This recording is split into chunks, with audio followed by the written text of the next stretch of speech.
నమస్తే అండి, నా పేరు వినయ్ అండి. యాక్చువల్గా మేము government job coaching centre run చేస్తున్నాము. అయితే ఇక్కడ 6 ఇయర్స్ బట్టి ఉన్నామండి. యాక్చువల్గా మా దురదృష్టం ఏంటో తెలియదు కానీ కోవిడ్ వచ్చిన తర్వాత కరెక్ట్గా అప్పుడే ప్రభుత్వం మారింది. అప్పటి నుంచి ఇప్పుడు దాకా నోటిఫికేషన్స్ కానీ ఏమీ రాలేదు. దానివల్ల ఏంటంటే అందరికీ ఏజ్ బార్ అయిపోతుంది. దాంతో ఏంటంటే ఈ వైజాగ్లో డ్రగ్స్ అది కూడా ఎక్కువగా అయిపోయింది బాగానే. తర్వాత క్రిమినల్ యాక్టివిటీస్ కూడా ఎక్కువగా ఉన్నాయి రాష్ట్రం అంతా కూడా. ఇలాంటివన్నీ తగ్గాలన్నా చేయాలన్నా, యువతకి అందరికీ ఉద్యోగాలు గట్టా రావాలన్నా చేయాలన్నా, ప్రత్యేక హోదా లాంటి అంశాలు లాంటివన్నీ కూడా మాట్లాడాలన్నా, కొంచెం బాగా చదువుకున్న వ్యక్తి, అనుభవం ఉన్న వ్యక్తి లాంటి వాళ్ళు ఎవరైనా మనం పంపిస్తే అసెంబ్లీలోకి కనీసం మన తరఫున మాట్లాడు గట్టిగా ఒక వ్యక్తినైనా పంపించాలి కదా. అందుకని ఇలాంటి అతను జేడీ లక్ష్మీనారాయణ గారికి లాస్ట్ టైం అందరూ బాగా సపోర్ట్ చేశారు. మొత్తం అన్ని యూనివర్సిటీస్ నుంచి స్టూడెంట్స్ మాత్రం కంపల్సరీ అతని వైపు నిలబడి ఉన్నారు. ఈసారి కూడా మనం అతనికి సపోర్ట్ చేసి గెలిపిస్తే కొంచెం మన తరఫున మాట్లాడే వ్యక్తి ఒక అతను ఉంటారని చెప్పి అందరికీ నేను అనుకుంటున్నాను.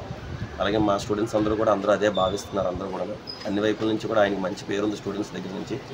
మిగతా వాళ్ళు వైజాగ్లో బాగోలేదని నేను అనట్లేదు. కాకపోతే మన తరఫున గట్టిగా మాట్లాడే వ్యక్తి ఒక అతను ఉండాలి కదని చెప్పి అతనికి సపోర్ట్ చేయమని మా తరఫున మేము అడుగుతున్నామండి.